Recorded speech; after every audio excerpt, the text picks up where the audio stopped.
শুভ সন্ধ্যা বন্ধুরা। ভাবছো কি করছি? এটা আজকের নয়, কালকে সন্ধ্যাবেলায়। তো আজকে তো আমার খুব ঠান্ডা লেগেছে, আজ আর পারতামও না করতে। আর এই সময় ফুলকপি দিয়ে বেশ সিঙ্গাড়া করলে কিন্তু দারুণ লাগে। তাই আজকে মেয়ের জন্যে সিঙ্গাড়া বানাতে বসবো আর কি। সেই জন্যে ফুলকপিগুলোকে আগে আমি কেটে নেব। ফুলকপি কাটা হয়ে গেলে তারপরে একটু গরম জলের মধ্যে নুন আর হলুদ দিয়ে ভিজিয়ে রেখে দেবো ফুলকপি। তারপরে ভালো করে ফুলকপি ধুয়ে নিয়েছি, আর ওদিকে আলুটাকে কুচো করে কেটে নিয়েছি, একদম ছোটো ছোটো। সেদ্ধ করে নিলেও হয়, আমি সেদ্ধ করার সময় পাইনি কারণ মেয়ে হঠাৎ করেই খেতে চেয়েছিল। তো তারপরে কড়াইয়ে তেল দিয়ে ওর মধ্যে 5 ফোড়ন আর শুকনো লঙ্কা ফোড়ন দিয়ে দিয়েছি। তোমরা ওর মধ্যে হিং চাইলে দিতে পারো, আমার মেয়ের হোমিওপ্যাথি ওষুধ খায়, বারণ আছে। যাই হোক, তারপরে এখানে দিয়ে দিলাম আলুগুলো, তারপরে একটু নুন দিলাম, দিয়ে তারপরে আবারও একটু হলুদ দেবো, দিয়ে খুব ভালো করে আলুগুলোকে লাল লাল করে একদম ভেজে নেব। আলুগুলো যখন লাল লাল করে ভাজা হয়ে যাবে তখন আমি ওর মধ্যে দিয়ে দেবো ফুলকপিগুলো দিয়ে আবারও একটু ভালো করে ভেজে নেব। তারপরে এক এক করে আমি সব কিছু এর মধ্যে অ্যাড করতে থাকবো। এবার দিয়ে দেবো কিছুটা বাদাম দিয়ে আমি ভালো করে ভেজে নেব। অনেকে আছে ছোলা দেয়, কিন্তু আমি বাদামটা বেশি পছন্দ করি। এরপর দিয়ে দেবো একটু টমেটো কুচানো, তারপর আবার দিয়ে দেবো এর মধ্যে একটু আদা ঘষে, দিয়ে ওটাকেও ভালো করে নাড়াচাড়া করব।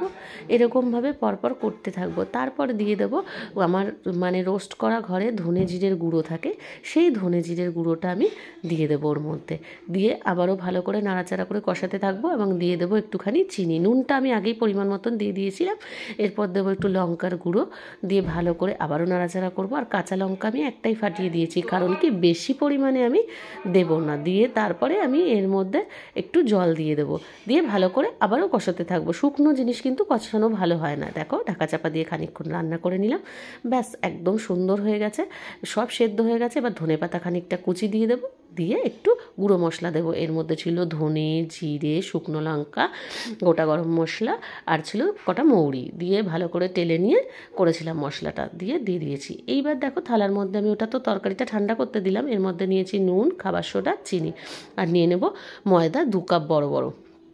ঠিক আছে, এরপর এর মধ্যে বেশি করে সাদা তেল দিয়ে দেবো। আর বন্ধুরা, তোমরা কিন্তু যদি দোকানের মতন খেতে চাও তাহলে অবশ্যই ঘি আর ডালডা মিক্সড করে দেবে, নাহলে শুধু বেশি করে ডালডা দেবে, তবেই ওই রকমের হবে দোকানের মতন কিন্তু। আর আমি যেহেতু বাড়িতে করেছি আর সবসময় আমি হেলথটা একটুখানি দেখি টেস্টের সাথে সাথে, সেই কারণে আমি কিন্তু দিইনি। আর মেয়েও খাবে, তাই জন্যে আমি সাদা তেল দিয়েই করেছি। দিয়ে মেখে আমি ঢাকা চাপা দিয়ে মাখাটা আমি 8 ঘন্টা মতন রেখে দেবো। তারপরে আবারও ভালো করে এটাকে মেখে নেব সুন্দর করে। এটা কিন্তু খুব নরম হবে না, মোটামুটি একটা হবে, না খুব শক্ত না একদম নরম। দিয়ে তারপরে গোল্লা করে নেব। আমি এটা 6টা করেছি, 12টা হবে। আর এটা না লম্বা লম্বা করে বেলতে হবে, তাহলে বেশ সুন্দর হবে সিঙ্গাড়াটা। গোল গোল করে বেললে কিন্তু ওরকম হবে না। লম্বা সাইজ করে বেলেছি, বেশি মোটাও না একদম চিনচিনে পাতলাও না, সব বেলে নিয়েছি। এবার এগুলোকে আমি 2 টুকরো করে কেটে নেবো ছুরি দিয়ে। তারপর সবগুলো আমি একেবারে কেটে নেবো। আর একার হাতে ভিডিও করা এক হাত দিয়ে, আর এক হাত দিয়ে করা, তা বুঝতেই পারছো। এবার দেখলে একটু জল ঘষে নিলাম, নিয়ে ঠিক এরকম চোঙের মতন করে নিলাম। দেখো, এই যে একদম চোঙের মতন তৈরি হয়ে গেল। এক হাতে ক্যামেরা আছে কিন্তু এক হাত দিয়ে করছি। এইবার আমি ক্যামেরাটা রেখেছি একটা দেয়ালের গায়ে রেখে, এবার তোমাদের দেখাচ্ছি। দেখো, পুরটাকে আমি ভরে ভরে ওর মধ্যে দেবো, দিয়ে এই চারদিক দিয়ে জল লাগিয়ে নেবো। ঠিক আছে, জল লাগিয়ে দিয়ে এইবার দেখো আটকে নেবো। আর না, উপরের দিকটা একটা জাস্ট ফোল্ড করে দেবে, সুন্দর করে ভাঁজ করে দেবে। দেখো, এই দেখো, হ্যাঁ আমি না ক্যামেরার সামনে দিয়ে এইভাবে একা করছি তো ওই জন্য ঘুরে গেল। পরেরটা দেখো, দেখতে পাবে। জাস্ট একটা ভাঁজ, এই যে ওইখানটা দিয়ে একটা ভাঁজ মুড়িয়ে নেবে, মুড়িয়ে নিয়ে ওই দেখো দেখলে, তারপরে ওটা করবে, তাহলে পুরো দোকানের মতন হবে ফোল্ডটা। দেখো, আমার সবগুলো করা হয়ে গেছে নিচে।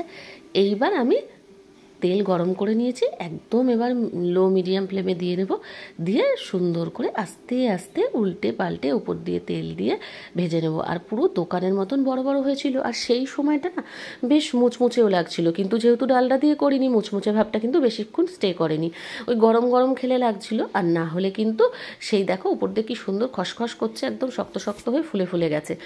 আর না হলে কিন্তু এটা একটু তেনিয়ে যাবে, এটা কিন্তু তোমাদের আমি বলেই দিচ্ছি।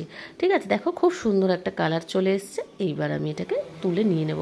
সাউন্ডটা দেখলেই বুঝতে পারবে কতটা এটা মুচমুচে হয়েছিল সেই সময়ের জন্য আর কি।